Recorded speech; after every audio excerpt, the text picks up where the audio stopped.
அனைவருக்கும் வணக்கம்.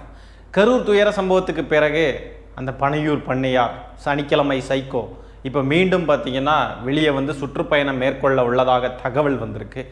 எல்லாமே ஒரே தகவலுங்க, எதுவுமே அஃபிஷியலாக தெரிய மாட்டேங்குது. இந்த அண்டர் கிரவுண்டு வேலை பார்க்குறாங்க அப்படின்லாம் சொல்லுவாங்க தெரியுமா, யாருக்குமே தெரியாமல் ஒரு இருட்டு உலகத்தில் அது என்ன பிளாக் மார்க்கெட் அது இதெல்லாம் சொல்லுவாங்க தெரியுமா, அந்த மாதிரி ஏதோ பண்ணக்கூடிய நபர்கள் மாதிரி தான் இந்த கட்சி செயல்படுது.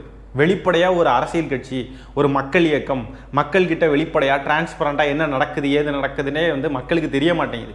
எல்லாமே தகவலாக கொடுத்துக்கிட்டு இருக்காங்க. இந்த தடவை எங்கே பிளான் பண்ணியிருக்காருன்னு பார்த்தீங்கன்னா, டிசம்பர் 4ஆம் தேதி அன்னைக்கு பார்த்தீங்கன்னா சேலத்தில் எங்களுக்கு பெர்மிஷன் வேணும், நாங்கள் வந்து சுற்றுப்பயணம் வரப்போகிறோம், அந்த வாகனத்தை தூக்கிட்டு வரப்போகிறோன்னு சொல்லி காவல் ஆணையர்கிட்ட மனு கொடுத்துருக்காங்க. இவனுங்க அனுமதி கேட்டால் அந்த டிசம்பர் 4ஆம் தேதி எப்படிப்பட்ட ஒரு நாளாக இருக்குன்னு பாருங்கள். கரெக்டாக எப்படி ஒரு டேட்டா ஃபிக்ஸ் பண்ணி கேட்குறானுங்க பாருங்கள். காவல்துறையால் எந்த டேட்டெல்லாம் வந்து அனுமதி கொடுக்க முடியாதோ அந்த டேட்டை கரெக்டாக ஃபிக்ஸ் பண்ணி கேட்குறானுங்க. இன்னும் இவனுங்க திருந்தலை, இன்னும் மாறலை. டிசம்பர் 4ஆம் தேதி அன்னைக்கு பார்த்தீங்கன்னா கார்த்திகை தீப நாள், சரிங்களா? அப்படியே டிசம்பர் 6ஆம் தேதி பார்த்தீங்கன்னா பாபர் மசூதி இடிப்பு நாள். அதனால இந்த 2 நாளையும் கருத்தில் கொண்டுக்கிட்டு காவல்துறை என்ன பண்ணியிருக்காங்கன்னா, டிசம்பர் 4ஆம் தேதி இந்த தாவேக்கா கேட்ட அந்த நாளை மறுத்திருக்காங்க. அனுமதி அளிக்க முடியாது அப்படின்னு சொல்லி காவல்துறை தரப்புல சொல்லியிருக்காங்க. இதுல முக்கியமா ஒரு விஷயத்தை நம்ம நோட் பண்ண வேண்டியது இருக்கு. என்னன்னு பார்த்தீங்கன்னா, இதை சொல்லலன்னு வைங்களேன், இதை சொல்லாம விட்டுட்டோம்னா ஐயோ எங்களை பார்த்து பயந்துட்டாங்க கதறிட்டாங்க அப்படின்லாம் வந்துட்டு பேசுவானுங்க. என்ன அப்படின்னு பார்த்தீங்கன்னா, காவல்துறை சொல்லியிருக்காங்க, மாற்று தேதியை வந்து நீங்கள் எங்ககிட்ட தெரிவிங்க, இந்த 4ஆம் தேதியெல்லாம் வேணாம், இந்த டைமில் இந்த மாதிரி விஷயங்கள் இருக்குது, அதனால இது மட்டும் வேணான்னு சொல்லி காவல்துறை தெரிவிச்சிருக்காங்க. இவனுக்கு என்ன பண்ணுவானுங்க பாருங்கள், 4ஆம் தேதி முடியாதுன்னு சொல்லிட்டாங்களா, உடனே 5ஆம் தேதிக்கு வருவானுங்க, இல்லைனா 6ஆம் தேதிக்கு வருவானுங்க. இப்படி காவல்துறை அனுமதியே கொடுக்க முடியாத நேரங்களை ஃபிக்ஸ் பண்ணி வச்சுக்கிட்டு கடந்து தாலி அறுத்துட்டு இருப்பானுங்க. ஒரே ஒப்பாரி வைப்பானுங்க. இப்போவே ஆரம்பிச்சிட்டானுங்க, எங்களை பார்த்து பயந்துட்டாங்க காவல்துறை, என்ன உங்களுக்கு என்ன பயமா எங்களை பார்த்து அப்படி இப்படின்னு சொல்லிட்டு கிறுக்கனுங்க மாதிரி. உங்களை பார்த்து பயந்தான்டா, உண்மையாகவே பயந்தான். எங்கே போய் எத்தனை பேரை கொல்ல போகிறீங்களோ தெரியலையான்னு ஒரு பயம் இருக்குது. எல்லாருக்கும் இருக்கும் தானே, காவல்துறை சேர்ந்தவங்களுக்கும் இருக்கும் தானே அந்த பயம். எப்படியும் அங்கே வந்து நின்னாலும் விஜயால் ஒரு 5 நிமிஷத்துக்கு மேலே பேச முடியாது. அதுக்கு எதுக்கு இவ்வளோ பில்டப்பு? மறுபடியும் வரானுங்க, வராண்டோய் செம்ப தூக்கி உள்ளவைன்னு சொல்கிற மாதிரி. மக்களே உஷாராக இருந்துக்கோங்க, சேலம் மக்களே உஷாராக இருந்துக்கோங்க, போகாதீங்க, சொன்னால் கேளுங்க, உங்கள் நல்லதுக்கு தான் சொல்கிறோம். எத்தனை தாலி அறுக்க போகிறானுங்களோ, அதுலேயும் முக்கியமாக தயவு செஞ்சு குழந்தைங்களெல்லாம் கொண்டு போயிடாதீங்க. யாருக்காவது கடன் தொல்லை இருக்குது, பண தேவை இருக்குது அப்படின்னு சொன்னால் நீங்கள்லாம் போங்க. உங்களுக்கு உங்கள் உயிர் முக்கியம் இல்லைன்னு சொன்னால் நீங்கள் போய்க்கோங்க, சரியா? சனிக்கிழமைகளில் பிரச்சாரம் பண்ணதுனால ஏதோ சனியம் பிடிச்சிருச்சு அப்படின்னு பயந்துக்கிட்டு இப்போ வியாழக்கிழமைகளுக்கு வந்து மாற்றிட்டாங்க போல இருக்கு. இனிமேல் வியாழக்கிழமைகளில் தான் விஜய் பிரச்சாரம் பண்ணுவார் போல இருக்கு. ஜோசியக்காரன் சொல்லிட்டான் போல.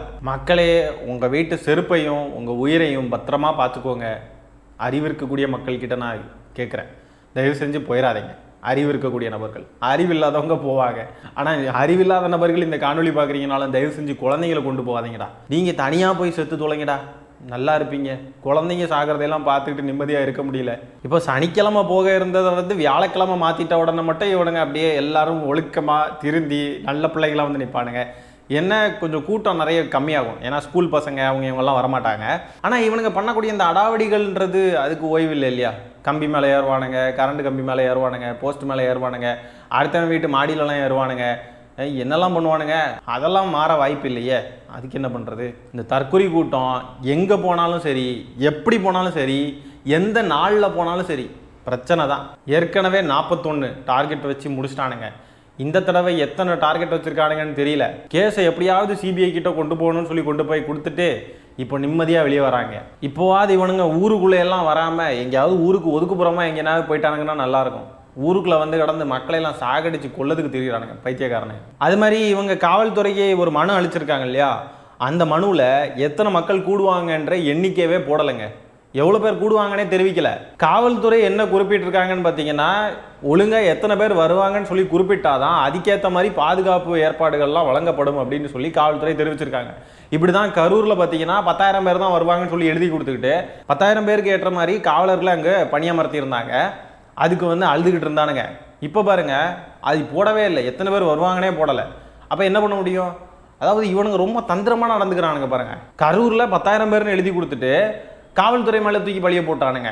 கம்மியான காவலர்கள் தான் இருந்தாங்க அப்படின்ட்டு. ஆனால் கம்மியெல்லாம் இல்லை, 10,000 பேருக்கு அதிகமான காவலர்களே இருந்திருக்காங்க.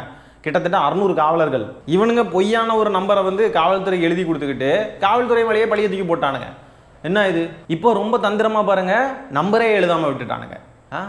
எவ்வளோ தந்திரசாலிகள். இப்போ நம்ம தாவேகா தலைவர் விஜய் அவர்கள் பார்த்தீங்கன்னா கடந்த ஒரு வாரமாக பாஜகவுக்கு எதிரான அரசியல் இங்கே பல விஷயங்கள் நடந்துச்சு. ஒரு விஷயத்துக்கு கூட வாயை திறக்கலை. ஒன்றுக்கு திறந்தார், எஸ்ஐஆருக்கு. அதுவும் யாரை தெரியுமா திட்டினாரு? திமுகவை தான். பாஜகன்ற பேரை கூட உச்சரிக்கலை. அதுக்கு பிறகு பார்த்தீங்கன்னா மதுரைக்கும் கோவைக்கும் மெட்ரோ ரயில் திட்டத்தை வந்து நிராகரிச்சிருக்காங்க. அதை பற்றி வாயை திறக்கவே இல்லை. பிரதமர் திரு நரேந்திர மோடி அவர்கள் பார்த்தீங்கன்னா தமிழ்நாட்டுக்கு விவசாயிகள் வேஷம் போட்டுக்கிட்டு வந்திருந்தார். அதை பற்றி வாயை திறக்கவே இல்லை. இப்போ இன்னைக்கு பார்த்தீங்கன்னா ஆளுநருக்கு எதிராக உச்சநீதிமன்றத்தில் தீர்ப்பு வந்திருக்கு. அதை பற்றியும் பேசலை. அது செம காமெடிங்க. ஆளுநருக்கு எதிராக வந்திருக்கிறதெல்லாம் உச்சநீதிமன்றம் ஆளுநருடைய தலையிலேயே ஓங்கி ஒரு கொட்டு கொட்டியிருக்கு. எந்த ஒரு காரணமுமே இல்லாமல் மசோதாவை நிறுத்தி வைக்கிறதுக்கு ஆளுநருக்கு எந்த அதிகாரமும் கிடையாது. மக்களால் தேர்ந்தெடுக்கப்பட்ட அரசுக்கு மட்டும்தான் அதிகாரம் இருக்குன்னு சொல்லி உச்சநீதிமன்றம் செருப்பை கழட்டி அடிச்சிருக்குங்க. அது மட்டும் இல்லாமல் ஒரு மாநிலத்தில் 2 அதிகார மையங்கள் இருக்கக்கூடாதுன்னு சொல்லியிருக்காங்க. அந்தந்த மாநில மக்களால் தேர்ந்தெடுக்கப்பட்ட அரசுக்கும் அந்த அமைச்சரவைக்கும் மட்டும்தான் எல்லா விஷயங்களையும் முடிவு செய்யறதுக்கான அதிகாரம் இருக்குன்னு சொல்லி ஓங்கி பலார்னு விட்டுருக்காங்க. இது எதையுமே பற்றி தாவேகா தலைவர் விஜய் அவர்கள் பேசவே இல்லைங்க. எப்படிப்பட்ட பாஜக கைக்கூலின்னு பாருங்களேன். கொள்கை எதிரின்னு சொல்றாங்க, ஆனால் கொள்கை எதிரியை எதிர்க்கக்கூடிய லட்சணத்தை பாருங்க. எஸ்ஐஆரை பற்றி பேசுனா திமுகவை பற்றி பேசுறது, ஆளுநருக்கு எதிராக தீர்ப்பு வந்திருக்கு, அதை பற்றி பேசவே இல்லை. மெட்ரோ ரயில் திட்டத்தை வந்து நிராகரிச்சிருக்காங்க, அதை பற்றி பேசவே இல்லை. இப்போ இந்த கடந்த ஒரு வாரத்தில் மட்டும் சொல்கிறேன், இந்த ஒரு வாரத்திலேயே கொள்கை எதிரின்னு சொல்கிறவங்களை இந்த லட்சணத்தில் எதிர்த்திருக்காங்க அப்படின்னு சொன்னாக்க அவங்க கட்சி ஆரம்பித்து இவ்வளோ நாளில் என்னத்தை எதிர்த்து கிழிச்சிருப்பாங்க? எவ்வளோ சம்பவம் நடந்துக்கிட்டு இருக்கு. ஒரு இதுக்கும் வாயை திறக்கிறது கிடையாது. திமுகன்னு சொன்னால் உடனே அங்கேருந்து வரும் அறிக்கை பெருசாக 4-5 பக்கத்துக்கு. அந்த எஸ்ஐஆருக்கு எதிராக ஆர்ப்பாட்டம் நடத்துகிற இடத்துலையும் யாரோ யாரோ எங்கள் வாக்குரிமை பறிப்பது யாரோ யாரோ யாரோ அங்கே வெளிநாட்டுக்காரன் வந்து பறிச்சுட்டு போகிறான். யாருன்னே யாருக்கும் தெரியாது பாருங்க. தேர்தல் ஆணையம் கிடையாது, பாஜக கிடையாது. யாரோ யாரோ எங்கள் தமிழ்நாட்டுக்கு மெட்ரோ திட்டத்தை வந்து நிராகரிப்பது யாரோன்னு சொல்லி அதுக்கு போராட்டம் நடத்தினாங்கன்னா இப்படி தான் நடத்துவாங்க. விஜய் ஒரு வீடியோ வெளியிடுறாரு, இல்லைன்னா எங்கேயாவது பேசுகிறாருன்னு சொன்னாக்க பாருங்க, இந்த மெட்ரோ திட்டம் தமிழ்நாட்டுக்கு வராததுக்கு காரணம் திமுக தான். திமுக ஏதோ பண்ணிருச்சு. அது மாதிரி ஆளுநருக்கு எதிராக உச்சநீதிமன்றம் சொல்லியிருக்கக்கூடிய விஷயங்களை பார்த்தீங்கன்னா விஜய் பேசுவாரா? சரி, அதையும் மீறி பேசிட்டாருன்னு பார்த்தீங்கன்னா என்ன சொல்லுவார் பாருங்க, ஏதோ சதி பண்ணிட்டாங்க திமுக, ஆளுநருக்கு எதிராக சதி பண்ணிட்டாங்க, இது என்ன, இது ஆளுநரை வந்து இப்படிலாம் பேசக்கூடாது அப்படின்னு தான் வருவார். ஆனால் அவங்களுடைய கொள்கை வரைவுன்னு சொல்லி முதல்ல ஒரு மாநாட்டில் வாசிச்சாங்க இல்லையா, அதில் ஆளுநருக்கு எதிராக பேசியிருந்தாங்க. அண்ணா யூனிவர்சிட்டி விவகாரம் நடக்கிறப்போ ஆளுநர்கிட்டே போய் மனு அளிக்கிறாரு. இவங்க சொல்றது ஒன்று, செய்கிறது ஒன்று. கொள்கை எதிரின்னு சொல்கிறாங்க பாஜகவை, ஆனால் கொள்கை எதிரியை பற்றி பேசவே மாட்டேங்கிறாங்க. சூப்பர் கட்சி, சூப்பர் ப்ரோ, இப்படி தான் ப்ரோ அரசியல் பண்ணணும். எதுக்குடா இருக்கீங்க நீங்கள்லாம்? போய் தொலைங்கடா. பனையூரில் பெரிய பங்களாவை கட்டி வச்சுருக்கீங்கன்னா போய் நல்லா படுத்து ரெஸ்ட் எடுக்க, தூங்குங்க, என்ஜாய் பண்ணுங்க, வேறு ஏதாவது தொழிலை பார்த்துட்டு போங்க. அரசியல்னு எதுக்கு சூஸ் பண்ணிட்டு வரீங்க? அப்படியே மக்களுக்காக அங்கே வானத்துலேருந்து இறங்கியிருக்காரு இவர் தேவதூதர். இந்த தேவதூதர் வந்து பேச வேண்டிய விஷயங்களுக்கெல்லாம் வாயை திறக்க மாட்டார். சம்பந்தமே இல்லாமல் திமுகவை போட்டு எல்லா விஷயத்துலையும் பேசிக்கிட்டு இருப்பார். ஆனால் பாஜக கண்ணுக்கு முன்னாடி அவங்களுக்கு வந்து மெட்ரோ ரயில் திட்டத்தை வந்து நாங்கள் தரமாட்டோம் அப்படின்னு சொல்லி நிராகரிக்கிறாங்க. அதை எதிர்த்து குரல் கொடுக்கறதுக்கு, அதை எதிர்த்து பேசுறதுக்கு வக்கில்லை, திராணி இல்லை. பேசி பார்க்கட்டுமே, பேசுனா என்ன பண்ணுவாங்கன்னு சொல்லி விஜய்க்கு நல்லா தெரியும்.